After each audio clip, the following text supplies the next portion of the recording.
지난주에 제가 군대에 있을 때 말씀을 잠깐 드렸었죠. 군대 이야기를 한참 잊고 있다가 또 한 사람 얘기를 꺼내니까요.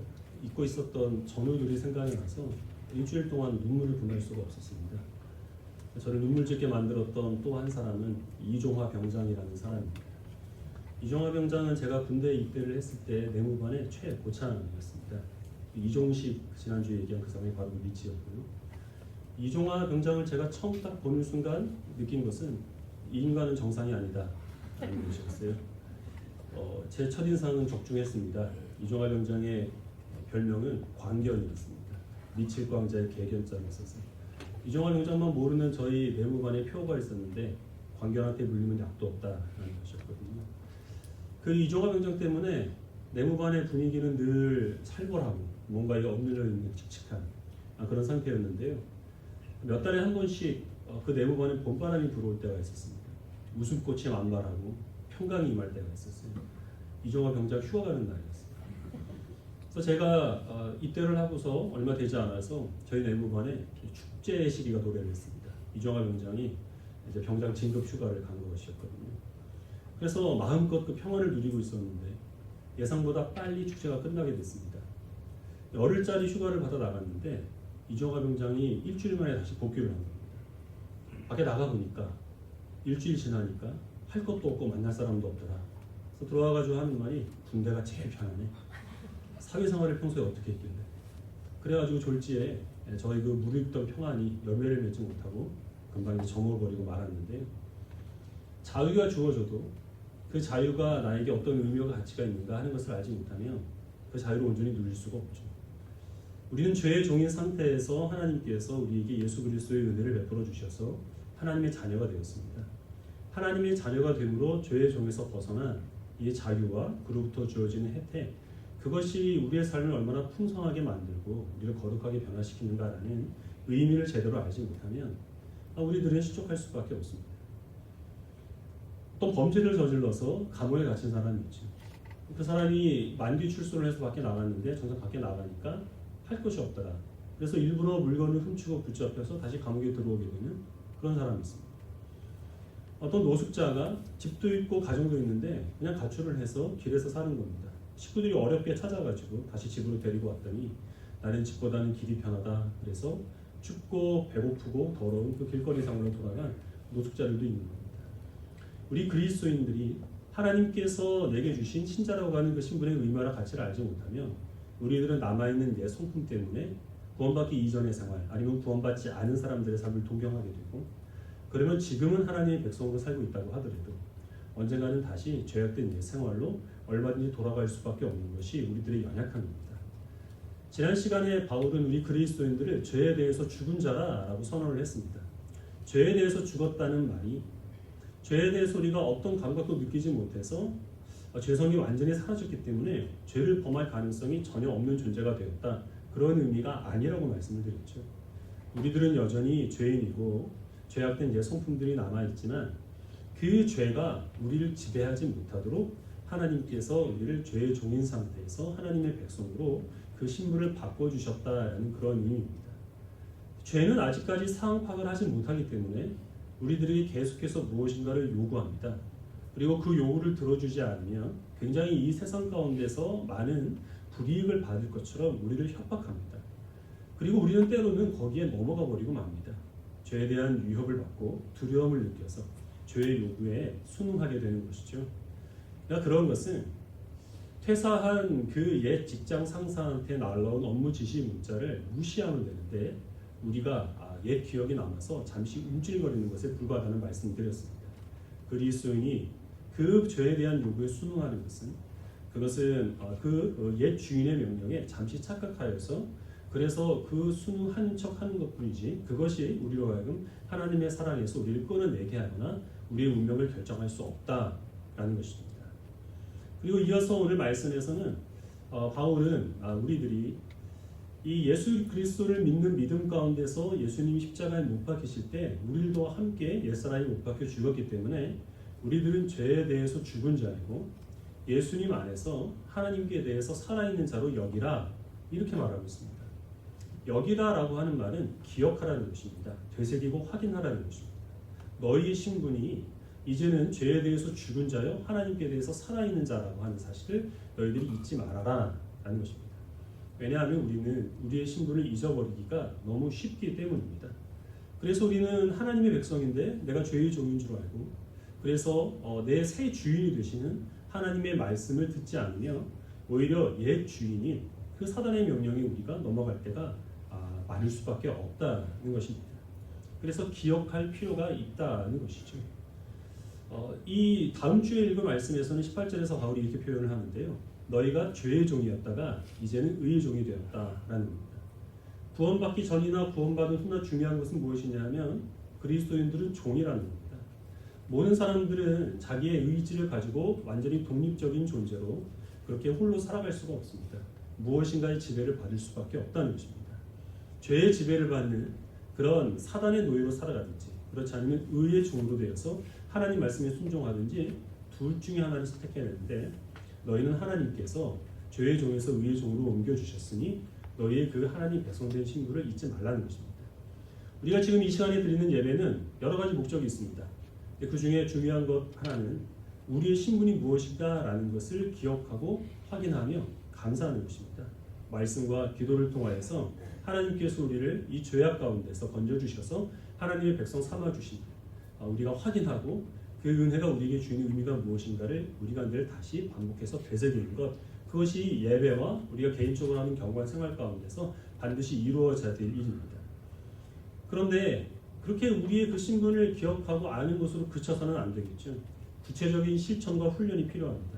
우리 오늘 읽은 말씀 가운데서 12절과 14절, 12절부터 14절 말씀을 13절 2절 말씀만 우리 같이 다시 한번 읽어보도록 하겠습니다. 12절부터 13절까지 읽겠습니다. 시작.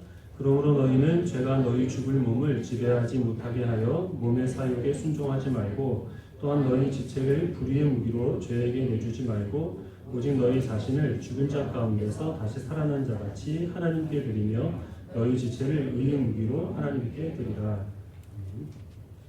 너희 죽을 몸을 너희 몸의 사욕에 순종하지 말고 너희 지체를 불의의 무기로 죄에게 내주지 말고 너희 지체를 의의 무기로 하나님께 드리라 라고 그렇게 명령을 하고 있는 것입니다. 지체를 하나님께 드리라 라고 하는 것은 실천을 해야 될 일이죠.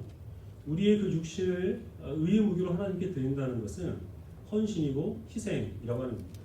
이 희생을 감당하는 그런 구체적인 수고와 노력이 있을 때에 그때 비로소 우리는 구원받은 하나님의 백성답게 온전하게 거룩함을 유지하며 살아갈 수 있다는 것입니다.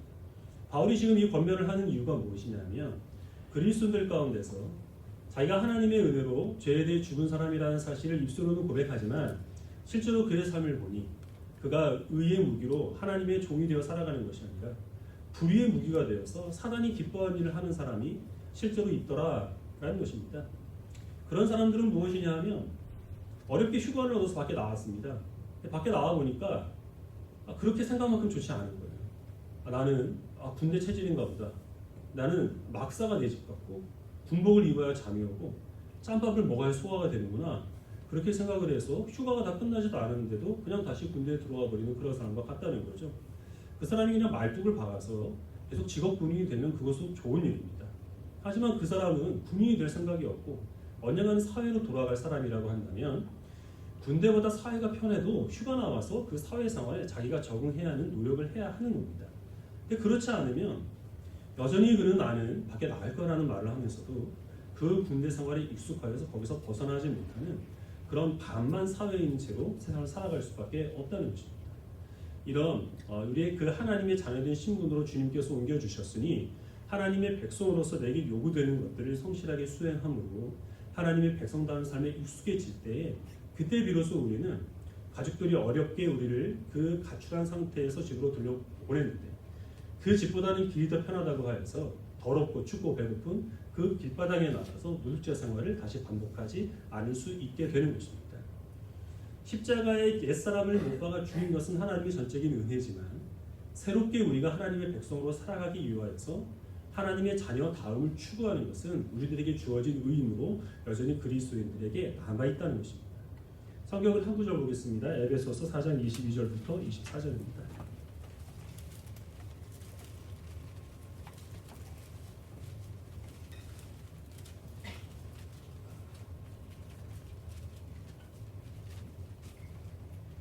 에베소서 4장 22절부터 24절까지 한 절씩 같이 우리 세 절 말씀이니까요. 읽도록 하겠습니다. 22절부터 24절 같이 읽겠습니다. 시작. 너희는 유혹의 욕심을 따라 썩어져가는 구속을 따르는 옛사람을 벗어버리고 오직 너희의 심령이 새롭게 되어 하나님을 따라 의와 진리에 이루고 지으심 받은 새 사람을 입으라. 아멘. 여기서 바울은 두 가지를 그리스도인들에게 명령하고 있습니다. 하나는 유혹의 욕심을 따르는 옛사람을 벗어버리라 라는 것이고요. 또 하나는 의와 진리의 거룩함으로 지으심을 받은 새 사람을 입으라 라는 겁니다. 옛사람을 벗고 새 사람을 입으라 라는 것이죠. 이것은 하나님께서 우리에게 행하신 일에 대한 상태를 묘사하는 것이 아니고 구원받은 주의 백성들이 마땅히 해야 될 본분, 우리에게 남겨진 책임과 의무를 지금 바울은 여기서 명령으로 말씀하고 있는 겁니다. 근데 우리가 지금 본문을 읽고 있는 로마서 6장에서도 옛사람이라고 하는 단어가 쓰입니다. 여기 에베소 4장에서도 옛사람이라는 말이 나오죠. 로마서 6장에서 옛사람이라는 말은 예수 그리스도를 믿는 그 주의 백성들은 그 옛사람이 예수님과 함께 십자가에 못 박혀 죽었다라고 할 때에 쓰입니다. 근데 거기서 말하는 옛사람은 내 의지와는 상관없이 하나님께서 십자가에 못 박아 죽인 나의 그 옛 자아를 의미합니다. 근데 이 에베소서 4장에 나오는 옛사람은 단어는 같지만 의미는 다릅니다. 이 옛사람은 옛 자아 자체가 아니라 그리스도인이 되었고 하나님께서 우리를 의롭게 여겨주셨지만 그러나 아직 다듬어지지 않고 여전히 남아있는 나의 죄악된 옛 성품을 뜻합니다. 이 부분은 우리가 신앙생활을 하는 과정 가운데서 여러 가지 훈련과 연단을 통하여서 다듬고 그리고 또 우리가 다스려 나가야 하고 제거해야 돼. 그래서 우리가 처리해야 될 우리의 몫으로 남겨진 것입니다. 같은 단어를 쓰고 있지만 로마서와 에베소서에서 저는 다른 의미로 사용하고 있다는 것이죠. 우리가 사용하는 언어라고 하는 것은 지극히 제한적인 것이어서요. 우리가 다른 사람들에게 우리의 생각을 표현을 할 때도 100% 우리가 의도하고 있는 것들 다 표현하지 못할 때가 있습니다. 하물며 하나님의 모든 진리의 말씀이 이 성경 말씀을 통하여서 있는 그대로 다 하나님께서 의도하신 대로 전달되리라는 것을 우리가 기대하기는 어렵죠. 성경 말씀은 하나님의 말씀이지만 모든 하나님의 말씀이 다 성경에 담겨있는 것은 아니라는 뜻입니다. 그래서 같은 사람이 같은 단어를 썼다. 그래서 이것은 같은 의미로 해석을 해야 된다. 이렇게 고집을 부리게 되면 한쪽으로 치우쳐서 해석을 하게 되고 그것이 오류가 일어나게 되는 원인이 되는 것입니다. 어떤 사람들은 이 옛사람을 이 성도의 구원을 설명함에 있어서 에베소서에 묘사된 그 옛사람으로 치우쳐서 이해를 합니다. 구원은 하나님의 은혜로 이루는 것이지만 그 구원이 온전히 우리의 것이 되기 위하여서는 우리가 함께 노력해야 될 것이 있다라는 것이죠. 초대교회 안에 그리스도인들도 할례를 받아야 한다라고 주장했던 할례파가 이에 해당하는 사람들입니다. 조금 시간이 지나게 되면 펠라기우스라는 사람이 나와서 어거스틴과 함께 치열한 논쟁을 벌이고 마침내 이단으로 정죄되게 됩니다. 그런데 또 거기서 시간이 지나게 되면 중세 타락한 카톨릭이 그 길을 걷습니다. 하나님의 그 은혜만으로는 온전한 구원이 이루어지지 못한다. 인간의 노력과 교회를 향한 헌신 그런 것들이 동반되어야 한다. 이렇게 가르치기를 시작했던 것이죠. 그리고 이제 오늘날에는 많은 이단들과 또 세간적 학파라고 하는 일단의 무리들이 구원은 하나님의 은혜로 이루어지는 것이지만 그것은 우리가 구원받을 수 있는 기회만 부여된 것이고 그 기회가 부여된 사람들이 하나님 말씀에 순종하고 율법을 지키고 이런 것들을 통하여서 온전히 그 구원이 자기의 것이 된다. 이렇게 지금 교회를 또 미혹을 하고 있다는 것입니다. 그 반대편에 있는 사람들은 성도의 구원에 대해서 로마서에서 말하고 있는 옛사람이 치우쳐서 또 구원을 설명을 합니다. 이 구원이라고 하는 것은 놀라운 하나님의 은혜이기 때문에 하나님의 주권적인 역사로 인정을 해야지. 그 구원을 위하여서 아니면은 그 구원받은 후에 거룩을 위하여서 신자가 무엇인가를 행하는 것 자체가 하나님의 은혜를 부인하는 죄악이 된다라는 것이죠. 과거에는 이제 극단적인 칼빈주의자들이 있었고요. 요즘에는 구원파가 여기에 해당합니다. 근데 구원파는 자기네들을 구원파라고 하는 걸 굉장히 싫어합니다. 구원파라고 하는 것을 부인합니다. 그리고 또 우리 한국교회 안에 알게 모르게 이 구원파의 교훈들이 많이 들어와 있는 것이 사실입니다. 그래서 우리들은 나도 모르는 사이에 구원파를 비난하면서도 구원파적인 신앙을 가지고 그렇게 신앙생활을 할 때가 많이 있다는 겁니다. 이런 이야기를 많이 들어보셨을 겁니다.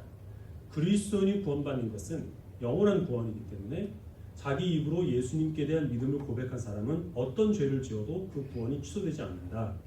맞는 이야기는 하지만 어떻게 그것을 이해하느냐에 따라서 그것은 정통 교리가 될 수 있고 구원파에 치우친 잘못된 교훈을 따르는 것일 수도 있습니다. 구원파에서는 이 성도의 거듭남이라고 하는 것은 특별한 하나님의 역사이기 때문에 하나님께서 우리를 거듭나게 하여 주신 사실을 당사자가 모를 수가 없다 이렇게 말을 합니다. 그래서 거듭난 사람은 자기가 언제 어떻게 어떤 상황 속에서 구원을 받았는지를 반드시 안다. 그것을 모르면 진정으로 구원받은 것이 아니다 이렇게 얘기를 하고요. 진정으로 구원받은 사람은 그 즉시 하나님의 수준에 이르기까지 거룩해지기 때문에 믿는 성도들은 결코 죄를 범할 수가 없다. 성도가 여기서 더 나가게 되면 성도가 행하는 모든 행위들은 다 은혜로 말미암아 이루어지는 일이기 때문에 죄가 되지 않는 것이고, 그래서 구원받은 성도들은 절대 회개기도를 드려서는 안 되고 자기에 대해서 죄책감을 가져서는 안 된다. 이렇게까지 나아가게 됩니다. 이것은 하나님께서 이 성도를 의롭게 하시고 하나님의 수준에 온전히 이르기까지 변화시켜 주시는 그 사이에 과정이 있다는 사실을 모르기 때문에 나타나게 된 오류입니다.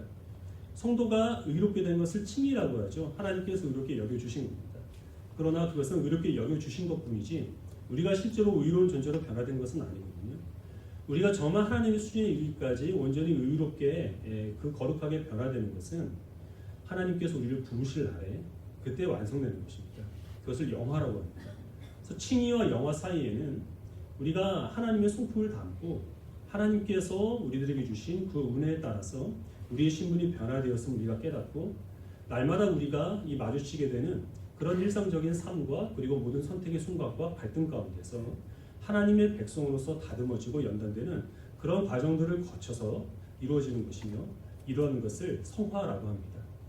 그러나 이 구원파에 치우친 사람들은 그 성화의 과정을 제거해버리고 칭의에서 곧바로 영어로 건너뛰기 때문에 그래서 이런 잘못된 교훈을 가르치는 겁니다. 그렇게 됨으로써 나타난 결과가 무엇이냐면 양극단에 치우치는 것인데요. 다른 사람에 대해서는 지나치게 엄격합니다. 진정으로 구원받은 하나님의 백성들은 절대 죄를 범할 수가 없기 때문에 같은 믿음을 가진 그 신앙을 고백하는 사람들 가운데서 약간의 허물이라도 발견이 되면 그 사람의 구원을 부인합니다. 너는 이런 연약함이 있기 때문에 절대 어디 가서 구원받은 하나님의 백성이라고 그렇게 자신의 그 신분을 주장할 수 없다. 이렇게 얘기하는 것이죠. 그러나 또 동시에 자기 자신에 대해서는 지나치게 반대합니다. 자기는 자기의 주신 그 하나님께 대한 믿음이 진실된 것이고 하나님께 대한 신앙 고백이 참된 것이어서 절대 죄를 범할 수가 없다는 거죠. 자기가 행하는 모든 행위들은 다 겉으로 보기에는 죄처럼 보일지는 몰라도 그러나 그 의도는 하나님께서 인정하실 만한 정당한 것이다. 자기는 어디까지나 하나님께서 원하시는 일을 행하기 때문에 모든 행동들을 그 말씀에 의거하여 사는 것이다. 이렇게 자기를 계속 정당합니다. 구원파는 아니지만 만민중앙교회 이재옥이라는 사람이 있죠. 지금은 성도들을 성추행해서 그것 때문에 감옥에 들어가 있는데요. 예전에는 외국에 나가서 도박을 한 혐의를 받은 적이 있습니다. 그때 이재옥이 만민중앙교회 교인들에게 무엇이라고 얘기를 했느냐 하면, 내가 낯을 돈을 벌기 위해서 거기에서 도박을 했겠느냐. 교회가 지금 너무 어려워서 교회 재정을 마련해야 되는데 하나님께서 나에게 계시를 주셔서 그래서 내가 교회를 위해서 헌신하느라 슬롯머신 앞에 앉아서 내 발을 땡긴 것이지 내가 나 즐겁자고 나 좋다고 한 것이 아니다. 이렇게 간곡하게 호소를 했습니다. 만민중앙교회 교인들은 그 얘기를 듣고서 눈물을 흘리고 아멘 아멘을 외치더라고요. 하나님을 믿지 않는 사람들이 죄악 가운데 살아가는 것처럼 하나님을 믿는 주의 백성들도 우리가 죄인인 상태에서 구원받았기 때문에 죄를 범합니다. 목사인 저도 죄인이고 장로님도 죄인이고 여러분 여기 앉아 계신 한 사람 한 사람들도 그 행위들을 살펴보면 하나님의 심판을 떠날 수 없는 죄인이라고 하는 것입니다. 만약에 우리가 믿는 즉시 온전히 거룩하게 된다고 한다면 사도 바울이 로마서와 에베소서에서 우리에게 권면했던 바와 같이 우리가 우리의 이 몸을 불의의 병기로 죄에게 내주지 않기 위하여서 우리의 삶에 있어서 어떤 절제의 그 미덕을 발휘해야 될 필요가 무엇이 있겠습니까? 우리의 몸을 의의 병기로 하나님께 드리기 위하여서 희생하고 헌신하고 수고할 이유가 무엇이 있겠습니까? 우리의 옛사람을 벗어버리고 새사람을 입는 그런 구체적인 실천과 노력을 이 바울이 우리들에게 권면했다는 것은 칭의로 말미암아 의롭게 여김을 받은 우리들에게도 여전히 죄악된 습성이 남아있어서 그것을 온전히 다스리고 또 그것을 제거해야만 하나님께서 우리에게 주신 하나님의 백성이라는 신분다운 그런 성품들이 우리 삶 속에서 드러나기 때문에 우리의 평생에 걸쳐서 이 과정을 외면하지 말고 성실하게 감당을 하라라는 그런 의미에서 이 실천적인 명령을 주는 겁니다. 우리는 개혁파 장로교회 교인들입니다. 개혁파 장로교회가 가지고 있는 한 가지 중요한 특징은 하나님께서는 시간을 두시고 시간을 통하여서 역사하신다라는 그 성경의 가르침을 옳게 인정하는 데 있습니다. 하나님의 나라가 그렇죠. 성이 가르치는 하나님의 나라는 예수 그리스도께서 오심으로 시작이 되었지만 완성은 주님께서 다시 오실 그 후에야 이루어지게 됩니다. 그 상황 속에서는 하나님께서 열심히 하나님의 나라를 이루어 가시지만 완성된 것이 아니기 때문에 하나님의 다스림을 받는 우리들도 세상 가운데서 시험을 당합니다. 어려움과 고난을 겪습니다. 그럼에도 불구하고 하나님께서는 여전히 하나님의 나라를 이루어 가신다는 믿음을 우리들에게 주심으로 우리들은 그 소망 가운데서 하나님의 백성으로 살아가며 모든 시험들을 이겨나가는 것입니다. 우리가 신자가 되는 것도 역시 마찬가지입니다. 하나님의 백성이 되었지만 그러나 온전한 하나님의 자녀의 그 수준에 이르기까지 우리는 아직 거룩하지 못합니다. 그래서 하나님께서는 우리의 평생의 삶을 거쳐서 우리를 신자다운 삶으로 변화시켜 주시기 위하여서 간섭하시고 역사하시는 것입니다. 두 가지 방향으로 이루어지는데 첫 번째는 우리의 신분이 무엇인가라는 것을 기억하는 것입니다. 우리가 하나님 기대에 살아있는 사람이라는 사실을 되새기고 확인하는 겁니다. 그것은 지금 이렇게 우리가 예배를 드리는 것, 말씀을 읽고 공부하는 것, 기도하는 것 이런 종교적인 행위들을 통하여서 이루어집니다. 두 번째 방향은 우리의 육신을 죄에게 불의의 병기로 내주지 않고 하나님께 의의 병기로 내드리는 실천적인 훈련입니다. 이것은 우리의 소유의 일부를 우리가 가난한 사람들을 위해서 나눠주는 구제, 우리가 나의 가족과 이웃을 위하여서 구체적으로 내 몸을 움직여 섬기는 봉사, 그리고 또한 우리들 앞에 놓인 갈림길 가운데서 어떤 것이 하나님께서 기뻐하는 것인가라는 것을 면밀히 살펴서 하나님께서 원하시는 것이라면 그것이 나에게 불편을 안겨준다고 하더라도 내가 바라는 것을 또 내가 내 몸을 좋게 하는 것을 취하지 아니하고 하나님께서 기뻐하신 것을 취함으로 기꺼이 불편과 수고를 감수하는 것 이런 것을 통하여서 우리들은 우리의 몸을 의의 병기로 하나님께 드리는 훈련을 감당할 수 있게 된다는 것입니다. 작년에 제가 난생 처음 건강검진을 받았습니다. 검진 결과 간 수치가 높기 때문에 병원에 가서 정밀한 검사를 요한다라는 진단이 나왔는데요.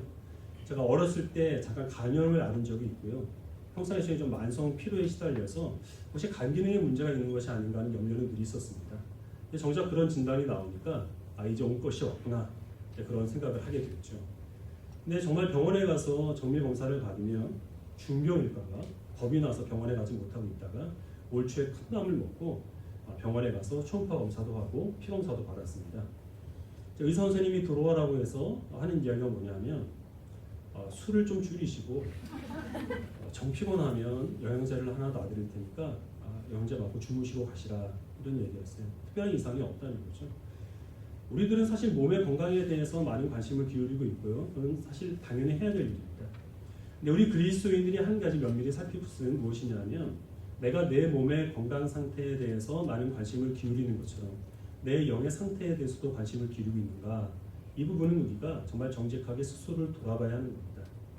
물론 우리 대부분의 경우 나의 영적인 상태에 대해서 특별한 이상을 느끼지 못할 가능성이 많습니다. 그 이유가 무엇이냐면 심각한 질환일수록 자각 증상이 없기 때문이죠. 심각한 증상일수록 그것이 악화된다고 하더라도 우리가 그것을 인지하지 못하고 뭔가 이상이 있다라고 느낄 때는 이미 늦어버린 것처럼 우리의 영적인 상태도 마찬가지입니다.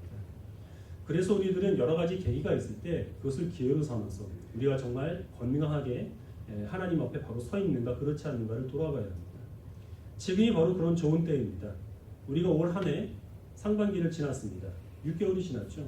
작년과 비교해 봤을 때 아니면 올 초에 내가 하나님 앞에 신앙적인 면에 있어서 내가 이렇게 살겠습니다라고 다짐했던 것과 비교해 봤을 때 한 발 앞으로 하나님께 나아가고 있는지 그렇지 않으면 후퇴하고 있는지 자신에 대해서 정직하게 질문을 해보시길 바랍니다. 작년이나 연초보다 하나님을 사랑하고 주님과 가까이 하는 부분, 하나님과의 관계적인 면에 있어서 내가 내 이웃과 가족과 지체를 사랑하는 면에 있어서 주의 몸된 교회에 대해서 애정을 갖고 있는 부분에 있어서 평상시의 삶 속에서 하나님 말씀에 순종하고 범사에 감사하는 부분에 있어서 하나님께서 원하시는 방향으로 나아가고 있다면 그것은 감사한 일이지만 그렇지 않고 머물러 있거나 후퇴하고 있다면 그러면 지금이라도 우리는 우리의 발걸음을 되돌려서 하나님께로 향해야 할 때라는 것입니다. 신앙의 성장이라고 하는 것은 산을 오르는 것과 같습니다. 힘든 거예요. 무엇인가 우리 삶 속에서 성장이 이루어진다라는 것은 그만한 수고가 있어야 성장이 이루어지는 겁니다. 그러나 후퇴라고 하는 것은 전혀 수고가 필요 없습니다. 미끄럼틀에 앉아있는 것 같아서 그냥 나는 아무것도 하지 않아도 그래도 저절로 타락하고 그리고 후퇴하는 것이 신앙적인 면에 있어서의 하나님께로부터 멀어지는 그러한 상태로 접어드는 상황이라고 하는 것입니다. 내가 그리스도인으로 살아가는데 아무런 마음의 부담도 없고 어려움도 없고 그냥 마냥 편하다라고 한다면 그러면 우리들은 지금 밑으로 내려가는 미끄럼틀에 올라가 있을 가능성이 상당히 많다는 겁니다. 어떤 목사님에게서 들은 설교 가운데 나온 예화 하나를 소개해드리겠습니다.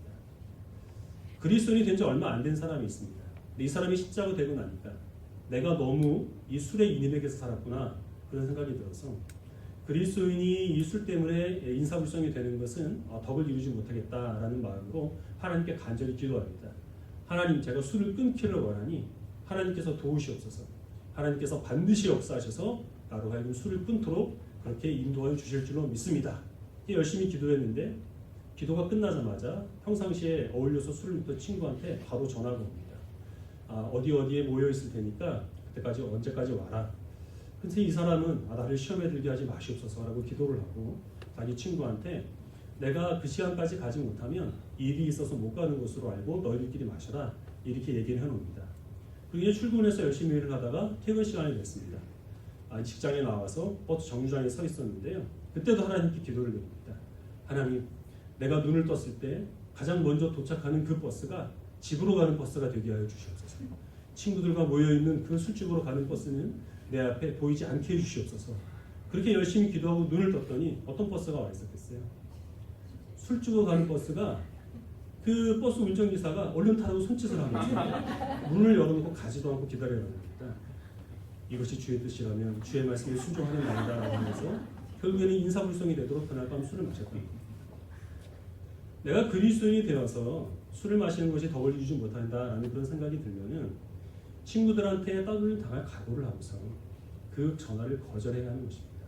그 정도 수고는 감당해야 하는 것이죠. 내가 하나님의 백성으로 살기 위하여서 이 세상 가운데서 돈을 조금 덜 벌고 다른 사람들에게 싫은 소리 들을 그럴 각오를 하고 그리고 또 내 몸이 피곤하게 될 그런 상황들을 감안하지 않으면 우리들은 죄로 타락한 이 세상 가운데서 결코 거룩한 그리스도로 우리의 몸을 의의 병기로 하나님께 드릴 수가 없는 겁니다. 하나님께서 우리에게 주신 말씀이 무엇인지를 예배와 내가 개인적인 생활 가운데서 말씀을 묵상하고 하나님과 기도를 통하여서 가장 먼저 교제를 하고 이런 신앙적인 훈련이 동반되지 않으면 주님을 나의 머리로 삼고 내가 주님과 연합한 자가 되어서 목자 대신 주님의 음성에 순종하며 주님의 보호심 가운데 살겠노라라는 그런 바람은 너무나 터무니없는 욕심에 불과하다라는 것을 기억하시길 바랍니다. 바울이 오늘 간단하게 로마서에서 우리들에게 두 가지 권고를 했습니다. 가장 기본적인 것이지만 가장 잘 안 되고 있는 것임을 분명합니다. 첫 번째는 기억하라라는 것입니다. 여기라는 것이죠. 우리를 죄에 대해서 죽은 자로 여기고 하나님께 대해서 예수님 안에서 살아있는 자로 여기시기 위하여서 예배와 말씀과 기도와 이런 신앙적인 행위를 통하여 하나님과 교제하기를 힘쓰는 주의 백성들이 되시기를 소원합니다. 두 번째로는 우리 육신을 이 불의의 병기로 죄에게 내주지 말고 의의 병기로 하나님께 드리라라는 것입니다. 무엇인가를 누군가에게 드린다는 것은 희생과 수고를 감수해야 하는 것입니다. 그러나 그것이 있어야만 우리로 하여금 하나님의 성품을 닮은 열매가 드러난다는 사실을 기억하시고 우리의 육신의 병기를 그 불의의 유리 육신을 불의의 병기로 죄에게 드리지 않기 위해서 절제하고 자제하시기 바랍니다. 우리 육신을 선한 하나님의 의의 병기로 드리기 위해서 하나님의 말씀에 모든 갈등의 순간마다 이것이 나에게 무엇을 요구하는지를 면밀히 살펴 내 육신이 원하는 것, 내 감정이 따르는 대로 세상이 바라는 대로 따르지 않냐고 하나님께서 원하시는 대로 순종할 수 있는 지혜로운 주의 백성들이 되시기를 주님의 이름으로 축원합니다.